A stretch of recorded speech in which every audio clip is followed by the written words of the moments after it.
Hey everybody, welcome to the Common Sense Courier. Thanks for watching. We got a good little show planned for you here today, and this is a show about the VP pick. What if it were a non-politician? What if Trump's VP pick wasn't in politics right now?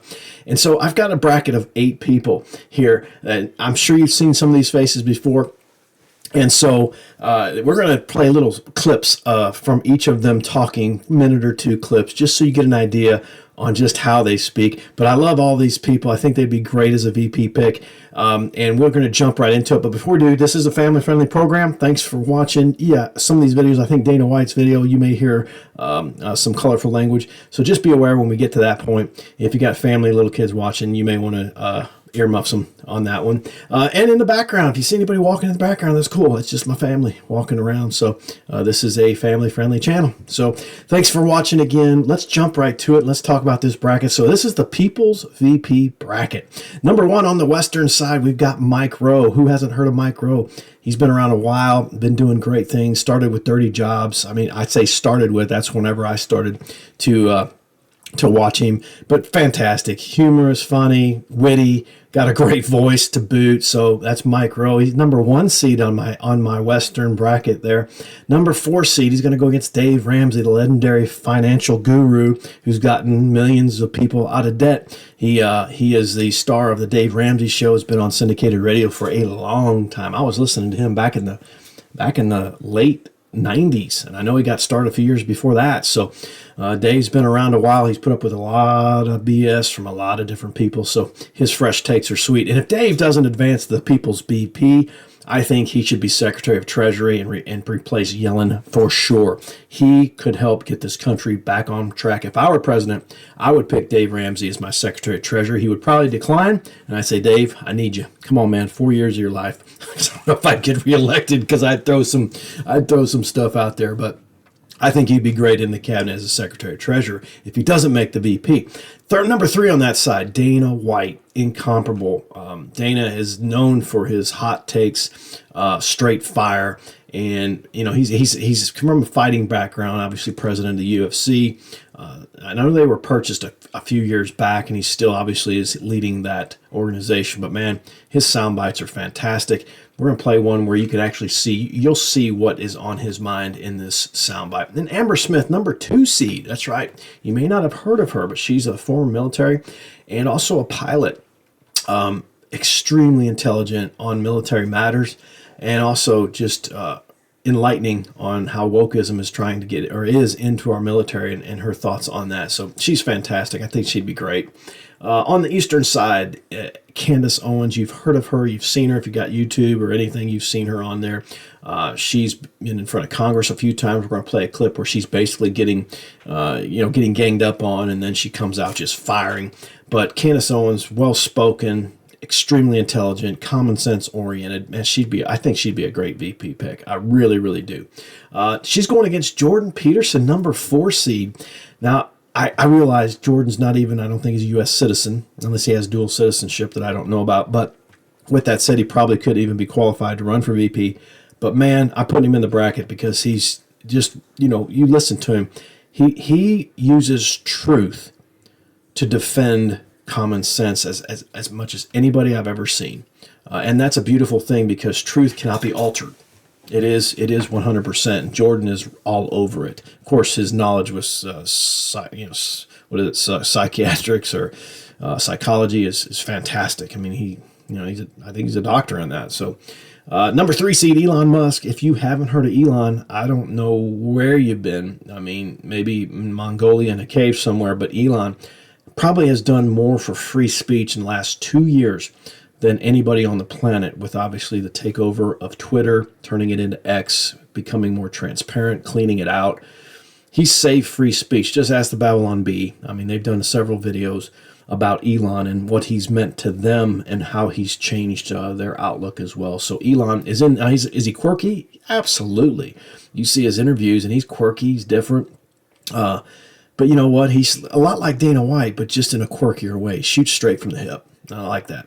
And then the number 2 seed, that's right, number 2 seed. You probably haven't heard of him, and if you have, that's great. He goes by Officer Tatum on YouTube. He's fantastic. His name's Brandon Tatum. He was actually a high school All-American football player from Texas.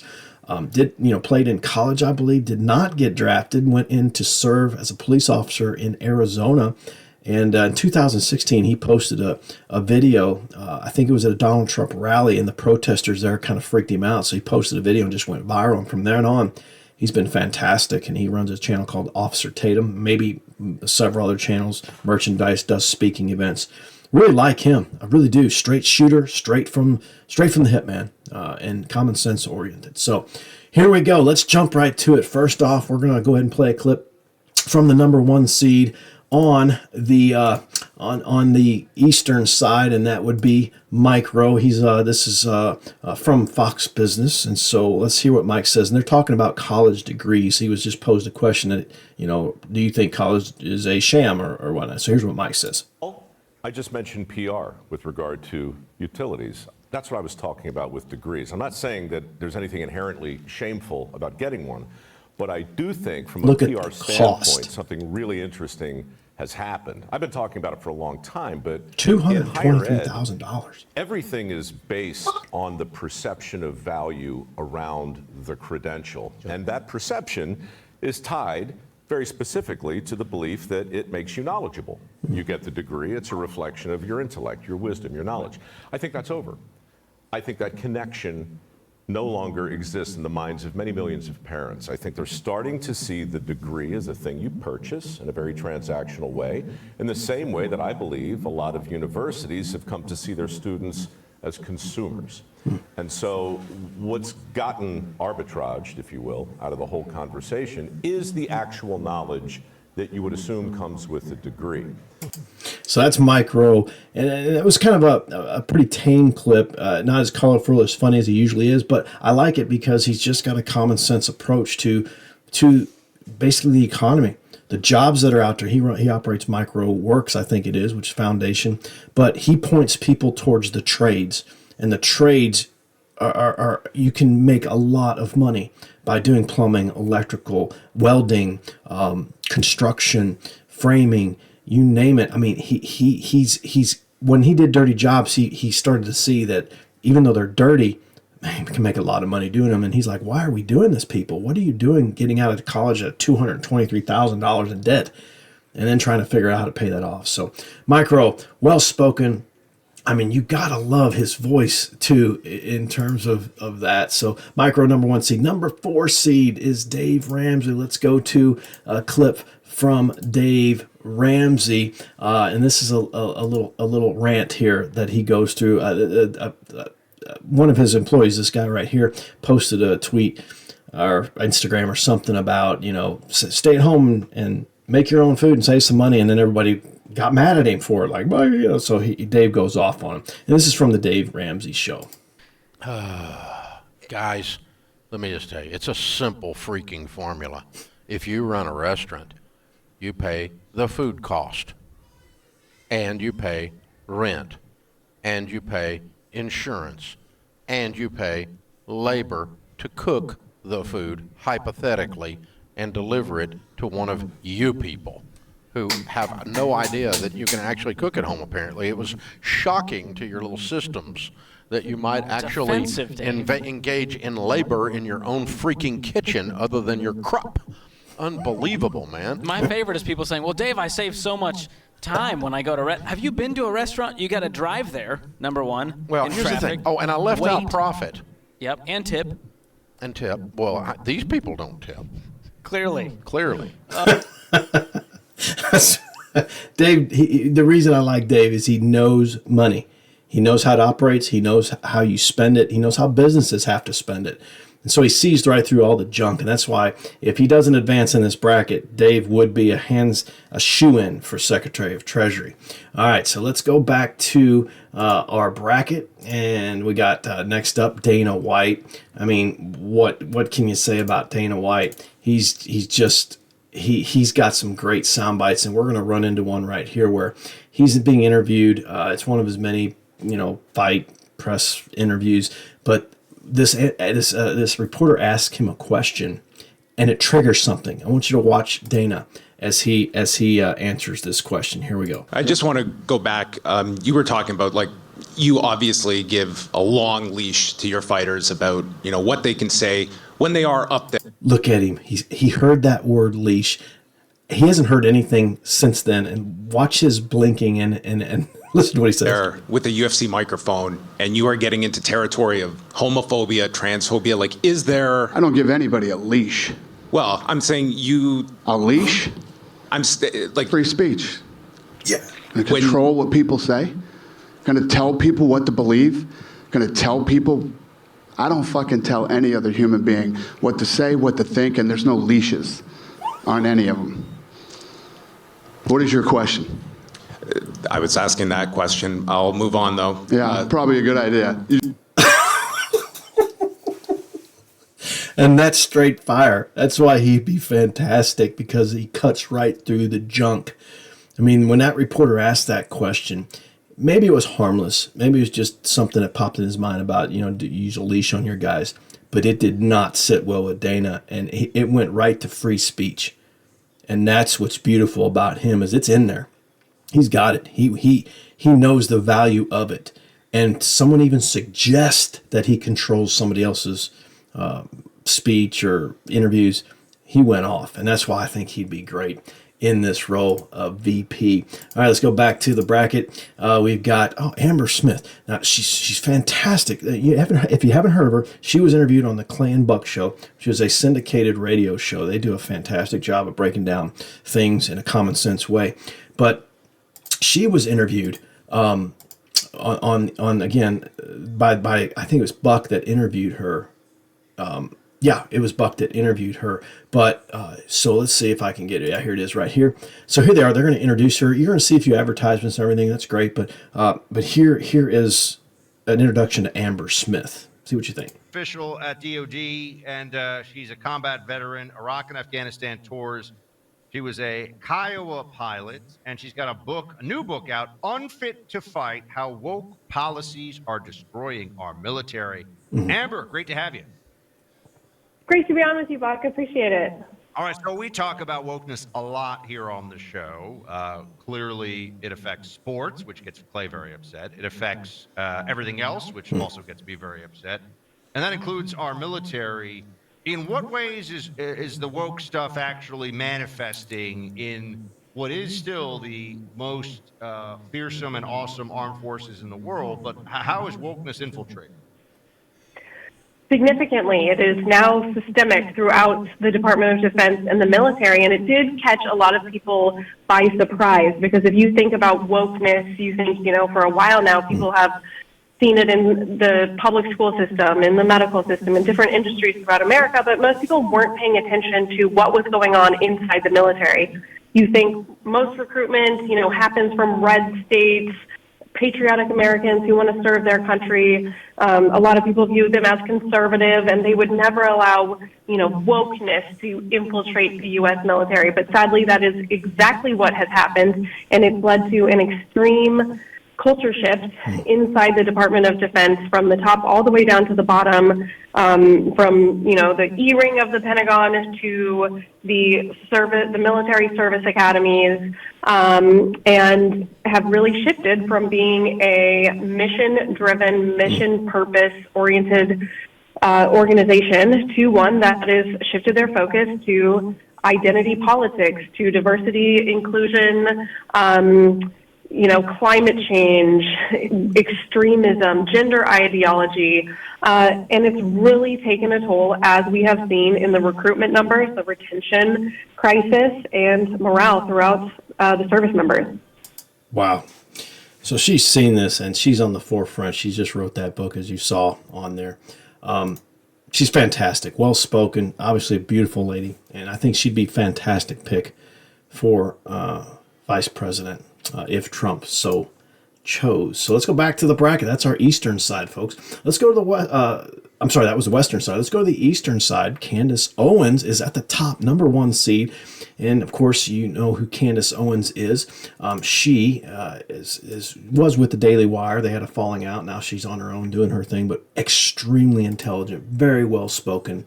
And now this is one of her many testimonies, I think. And she's getting grilled by these 3. There's another lady in there you may see. I'm going to try to let her speak, this lady, and then I'm going to fast forward through kind of the procedural stuff and get to Candace's response. So here's Candace Owens, and this is why I really like her. She holds her ground. I just have to say that I object strenuously to your use of the word hilarious. To me, this feels a lot like your reaction to being named in one of these manifestos. Now, you're of course not responsible for the words of somebody writing that document, but I do think that laughing at it is a real problem, because these are real families that are impacted by this violence. And I think our efforts towards talking about this have to start from a place of mutual respect, which is what I've heard from this side of the table. Now, the reason we don't have those numbers, I want those numbers as much as you do, but to say the numbers don't show something is simply not supported by the data. Okay, and Okay, I'm going to fast forward to where she gets to speak. Let me see if I can do that. And they gang up on her. This guy gangs up on her a little bit. Jim Jordan, this guy, was it? I'm not sure, Mr. I can't think of it. Meadows, that's his name. He gives her his time. And then Jim Jordan jumps in and says, I don't think that's what she was talking about at all. And I'm going to give her the rest of this time as well. So here's Candace coming back at him. That white supremacy and white nationalism ranks nowhere near the top of the issues that are facing Black America. And the reason that you are bringing them up in this room is because it is an attempt to make the election all about race, as the Democrats. not in my case, Ms. Please don't Owens. cut I'm me sorry. off. Please do not characterize my motive. Mr. Chairman, it's my time. It's my time. You've got Love your it. time, Mr. Meadows. I'll give you 3 more seconds. So she gets a little help from Meadows, And you knew exactly what I meant, because that left winger tries to interrupt her. To do live what the media does all the time to Republicans, to our president, and to conservatives, which you tried to manipulate what I said to fit your narrative, okay? Preach it. I was not referring to the subject matter that is hilarious. I said it's hilarious that we are sitting in this room today, and I've got 2 doctors and a missus, and nobody can give us real numbers that we can respond to so we can assess how big of a threat this is. Because you know that it is not as big of a threat as you are trying to make it out to be, so that you can manipulate. And the audacity of you to bring up the Christchurch shooting manifesto and make it seem as if I laughed at people that were slaughtered by a homicidal maniac is, in my opinion, absolutely despicable. And I think that we should be above that. To try to assign reality or any meaning to a homicidal maniac writing a manifesto, which, by the way, let the record show, also stated Spyro the Dragon, the child's cartoon, as a source of inspiration. He also cited Nelson Mandela as a source of information. I don't think that Nelson Mandela has inspired mosque shootings. You can correct me if you think I'm wrong. You would rather assign meaning to a homicidal maniac than to actually address the things that I said today that are actually harming Black America. Number 1, father absence. Number 2, Boom. The education system and the illiteracy rate. Illegal immigration ranks high, abortion ranks high, white supremacy and white nationalism, if I had to make a list again of 100 things, would not be on it. Wow. Speaking straight truth, you can tell she got upset when they mischaracterized what she had to say, and they tried to frame it into and then attack her with it. She didn't have any of it, and that's why I think she'd be fantastic. I'd love to see her in a debate, wouldn't you? I mean, I would love to see her debate Kamala. On that note, so let's go back to. I'm sorry, I have a little difficulty here, but let's go back to our bracket and check it out. So she's going to go up against Jordan Peterson, who's just so intelligent, man. He's got such great common sense. Let's go to a clip from Jordan Peterson. See if I can find that here. Here it is. All right, so he's getting kind of lambasted by this reporter. You probably have seen this. This is one of his more famous comebacks. But this lady journalist, left-winger, just hammering him and spinning what he had to say throughout the course of this interview. This is about 12 minutes into this interview. She spun around so many things he tried to say. Finally, it just kind of hits the fan. This is why I love Jordan Peterson. That's what they said it was designed to do. Okay, you cited freedom of speech in that. Why should your right to freedom of speech trump a trans person's right not to be offended? Because in order to be able to think, you have to risk being offensive. I mean, look at the conversation we're having right now. You know, like in order to be able to think, you have to risk being offensive. It's brilliant. You're certainly willing to risk offending me in the pursuit of truth.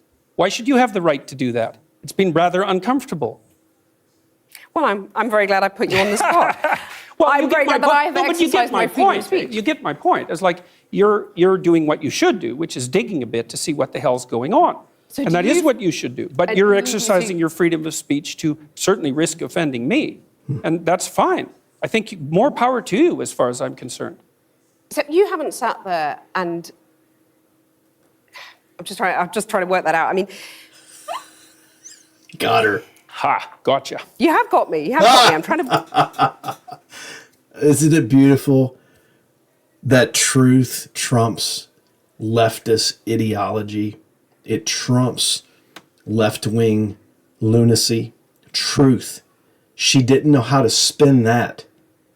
That she has been exercising her free speech and hurting his feelings, but it's okay for her to do that. But when he wants to exercise his free speech, it's not.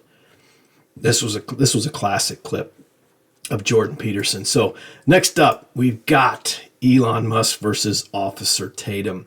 So here's a short little clip of Elon. I think this one speaks for itself. Let's get it back here. And all right, this is brilliant. Now this does also have a little bit of language in it, so bear with it. But he's being interviewed by a friend of his. I know it's a longtime friend at a summit. And here he goes. This is Elon's take on what's been asked of him. There was advertisers leaving. We talked to Bob Iger today. I hope they stop. You hope? Don't advertise. You don't want them to advertise? No. What do you mean? If somebody's going to try to blackmail me with advertising, blackmail me with money, go fuck yourself. But go fuck yourself. Is that clear? I hope it is. And I have. What was that trip? He left everybody speechless. I mean, the dude right there is like, what? And then the crowd, you couldn't hear a pin drop in that crowd. They never heard such straight fire. It literally burned some circuits in some people's mind out there to be like, well, what did he just say? Oh my God. That is truth. Tried to blackmail him to do or say something that that is not true. He's not going to have it. I just love it. He's in a position where he can do that, and that's beautiful. But that's why Elon is classic. I like him in this bracket. He's going to go, although he's going to go up against Officer Tatum. Now, Officer Tatum is no joke, folks. He is fantastic when it comes to truth bombs and common sense. Let's just give you a shot of what Officer Tatum has. I had the video pulled up, so bear with me. Bear with me here. We're going to find it. If I can find that video. Let's see.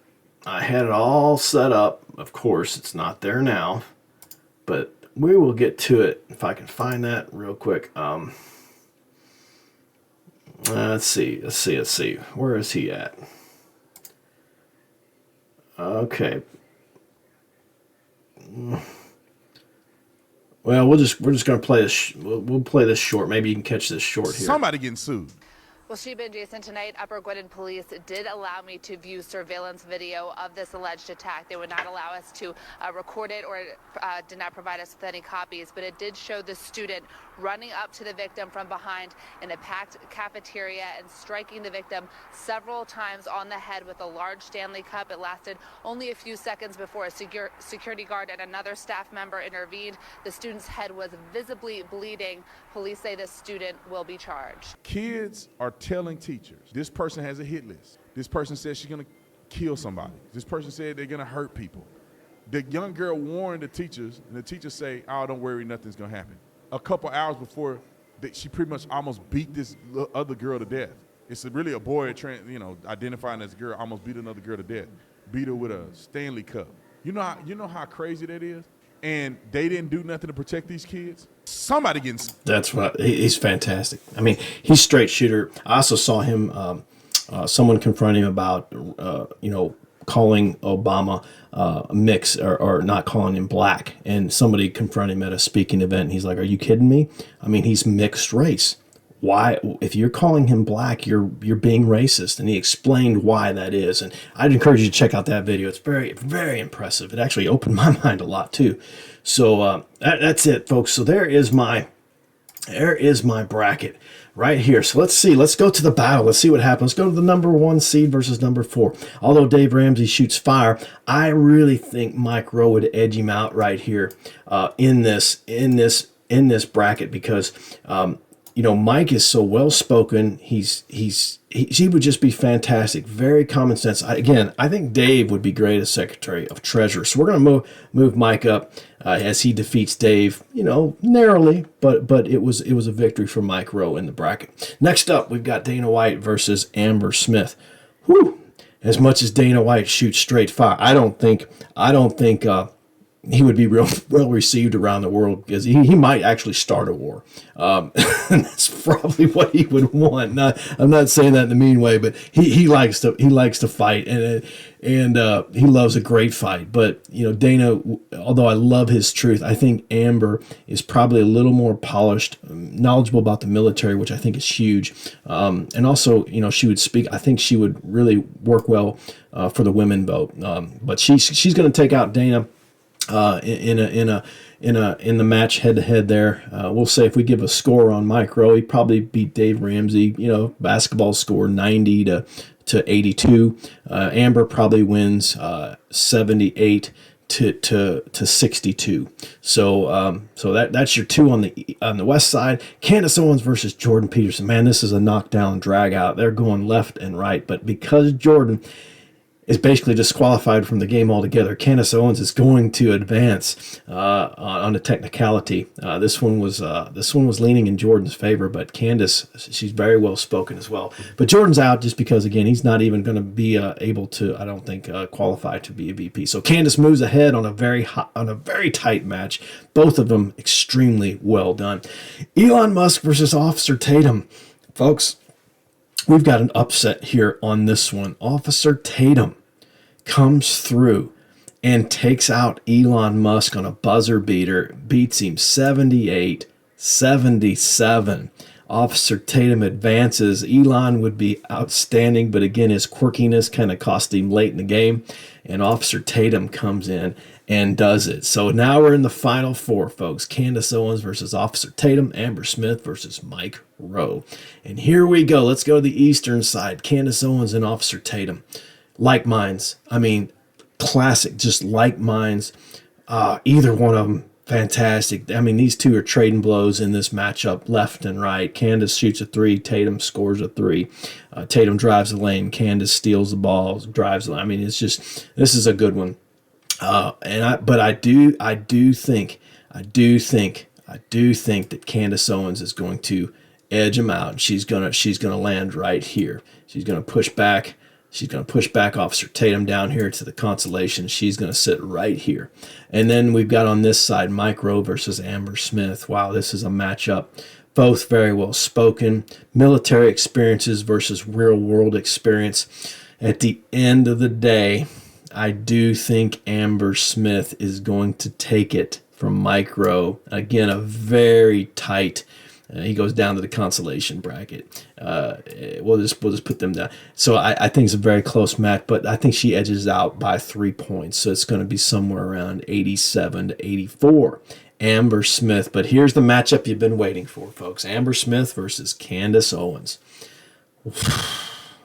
What do you think? I mean, you tell me. Leave it in the comments below who you'd like to see. If any of these, or if somebody else would have been in the bracket, but who would you think is going to win this? Type 1 for Candace, type 2 for Amber, regardless of what happens right now. But here we go. We're going to let them both go at it in a theoretical debate.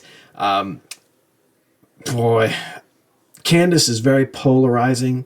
I know she's gotten herself in just a little bit of issues, but I think a lot of her stuff has been taken out of context, and I still think she stands true on her word. I think she's just would be an excellent choice if Trump were to go that direction. But then Amber Smith, again, kind of an unknown. not nearly as well known as Candace Owens in my book. But you know, it's really interesting. You think about you got if you got Caucasian, you know, versus Black American. I mean, it's would it matter? We don't know. I don't know. Would Candace Owens help to to bring the, you know, common sense to all groups, or would they look at her? Would they look at Amber as more of a, you know, a Barbie doll or what? I don't know. I mean, it's hard to say how people would look at this, but either one of them would be fantastic in terms of what they bring to the table. But I think at the end of the day, if Trump were to pick a non-political VP, I think he's got to go. Whoops, I moved the whole bracket. I think he's got to go with Candace Owens. That's who I think would be the people's VP. Shoots straight fire. She's been in the fire. She's handled it, and she's got common sense. And so, so there you go, folks. There's the video. Hope you enjoyed it. I hope you like it. Leave your comments below. Let me know what you think about it all. And above all, man, keep on carrying that common sense out into the world. We need it. We need people to stand up, to talk about things, to use common sense, to stay real and lean on the truth. All right, folks. Thanks so much for watching. Have a good one out there.